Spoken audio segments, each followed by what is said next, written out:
you, everybody, for coming to the Aaron Torres Podcast YouTube page. If you could do me a quick favor, see that little subscribe button at the bottom of your screen? Go ahead, click that subscribe button.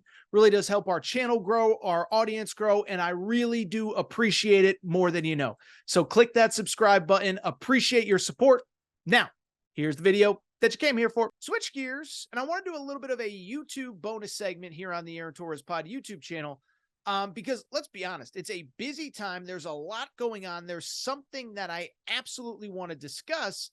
And we'll just go ahead and do a quick 7, 8, 9 minutes on this topic because I find it fascinating.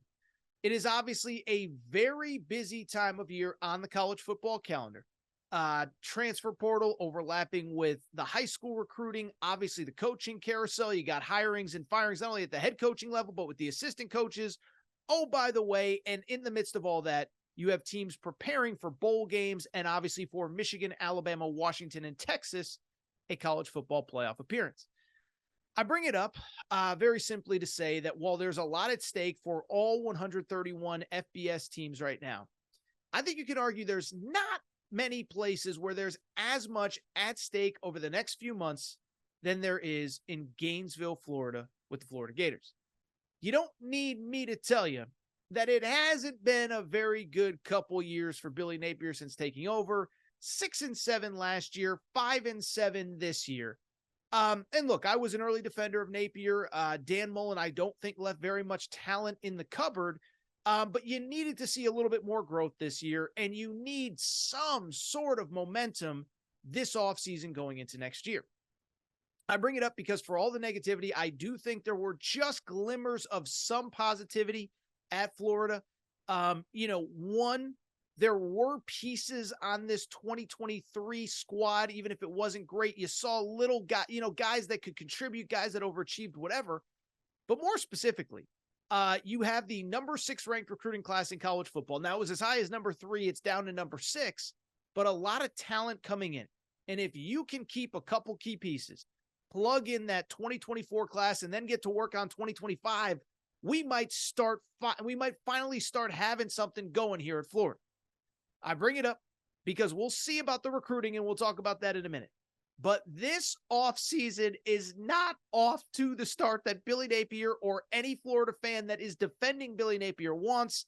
And I would argue the most crushing blow of the offseason came on Thursday when Trevor Etienne, second leading rusher, one of the few bright spots on this team, became the latest Florida Gator to enter the transfer portal. There is no defending this. There is no defending Billy Napier. There is no way to spin this, that this was a move that you wanted.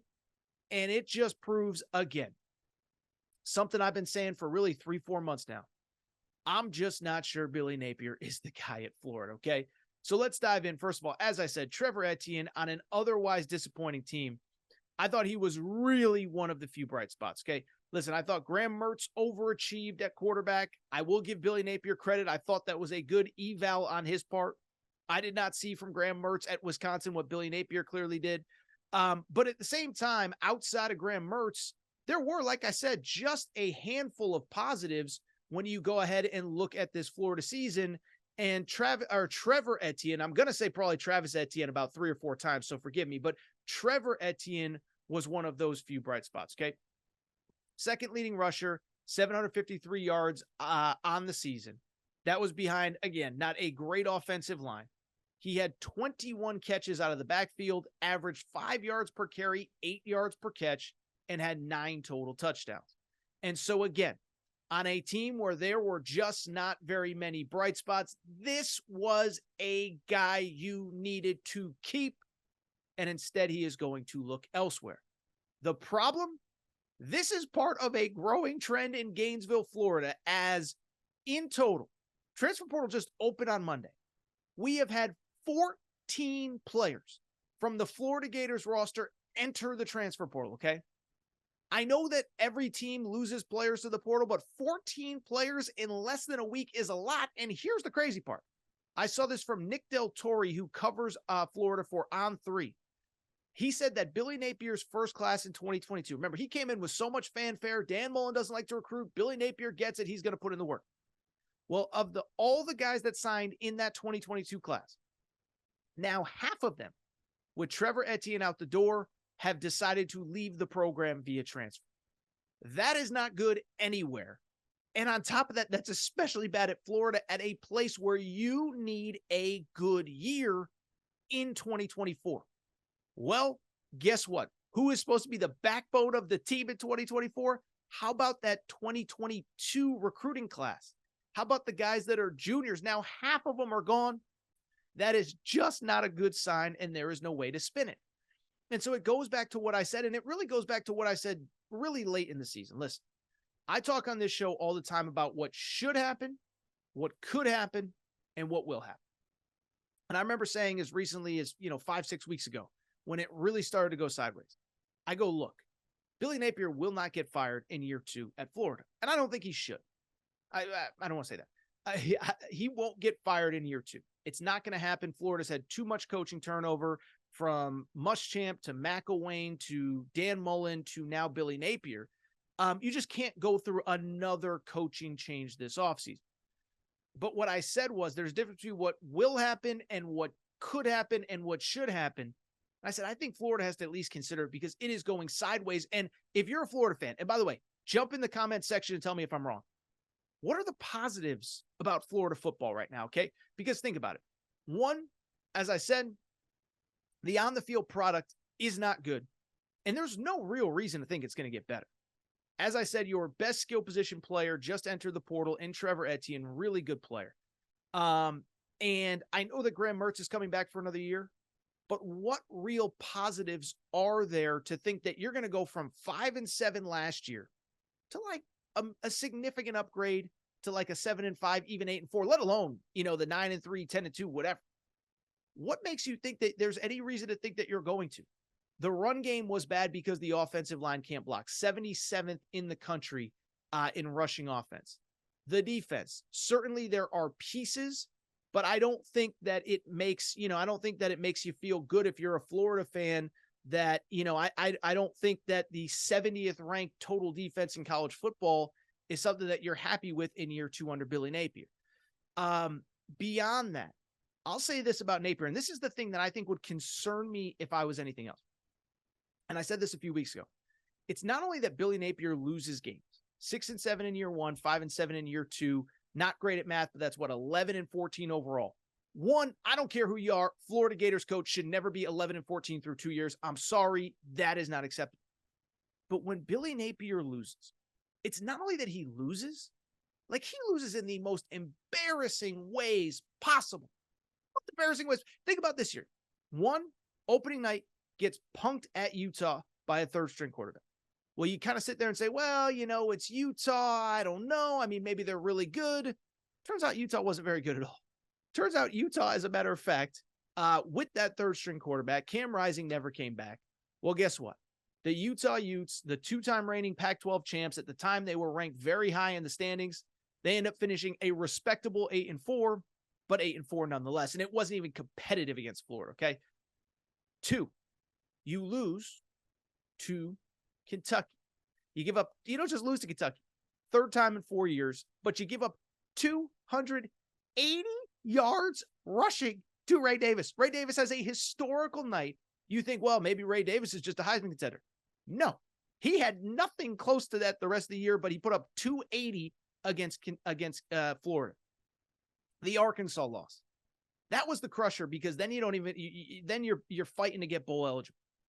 You lost to Arkansas after they lost to Mississippi State 7-3 2 weeks before. They get a bye. They fire their offensive coordinator. Then you lose at home to Arkansas. And we all sat there and said, well, maybe Arkansas just needed to fire Dan Enos. Well, as it turned out, no, because right after they beat Florida, they ended up getting destroyed by Auburn and destroyed by Missouri to end the year. Florida was their only SEC win. And so I'm just here to say, like, you lose to Arkansas, their only SEC win, and they got destroyed a week later by Auburn. You lose to LSU, by the way, in a game where Jaden Daniels puts up record-setting numbers and basically became the unofficial Heisman favorite. At that point, he's going to win it this year. So you're not only losing, but you're losing in the most embarrassing ways possible. By the way, even in games where you win or where you lose respectably, I should say, Florida State, you blow a lead. Other games, you blow a lead. There's no other way to put it. And lastly, let me say this. This is the other thing. The 2024 recruiting class was supposed to be Billy Napier's saving grace. You're hemorrhaging players off of your regular roster, but the 2024 class is going to save everything. Well, here's the problem. That class is falling apart like a freaking, I don't even know, fill in the analogy there. But we talked about this a few weeks ago. 2024 class, over a 5-day stretch, lost 3 marquee recruits. Jamonte Waller decommitted, ends up flipping to Auburn instead. On top of that, you had Wardell Mack, cornerback, flipped to Texas, ends up decommitting from Florida, goes to Texas. And then Nasir Johnson, Georgia kid, flips from Florida to Georgia. Good news, you still have the number 6 class of the country, but I don't even think at this point it feels safe to assume that everything's going to stay together. One, the top player in that class, the top player in that class, LJ McCray, number 1 defensive lineman on some boards in high school football. You know where he's going to be this weekend? He's going to be visiting not 1, but 2 schools. He's visiting Auburn and Florida State this weekend. I know sometimes you just want to go support your buddies. I know sometimes you just want to take a free trip. But if you're fully committed to Florida, are you taking trips 2 weeks before National Signing Day? I would be terrified if I was a Gators fan. On top of that, and I think this is important. On top of those two, on top of that guy, how about this? Xavier Philistimi. This is a guy Florida fans know well, but he has family in Florida. He has family in Texas. Well, guess where he's been hanging out a lot as of late? In Austin, Texas. He was on campus the week before Texas played in the Big 12 championship game. And I think I don't want to speculate, but there's a lot of buzz that Texas is going to flip this kid too. Oh, by the way, I mentioned this before. Amaris Williams, another elite defensive lineman. This is crazy. I don't think I've ever seen this before.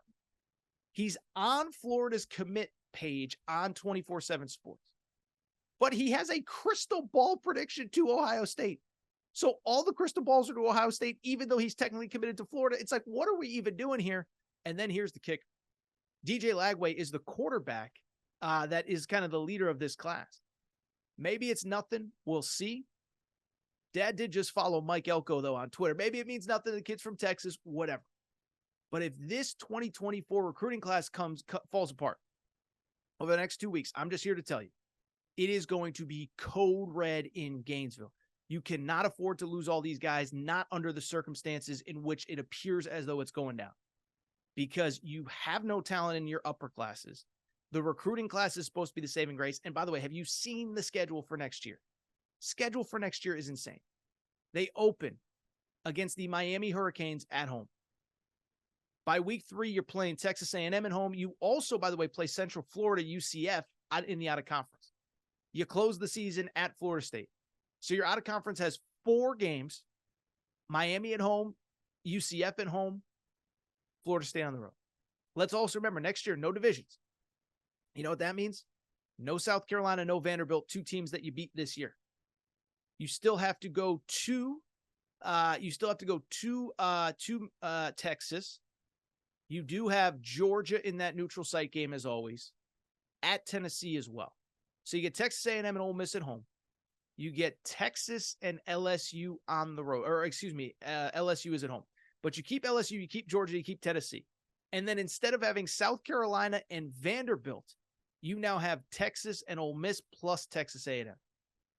So Billy Napier, I don't know what else to say, man. Listen, I don't root for anybody to fail, but this just is not going well. We'll see if Billy Napier can hold on. I'm just not sure that he can.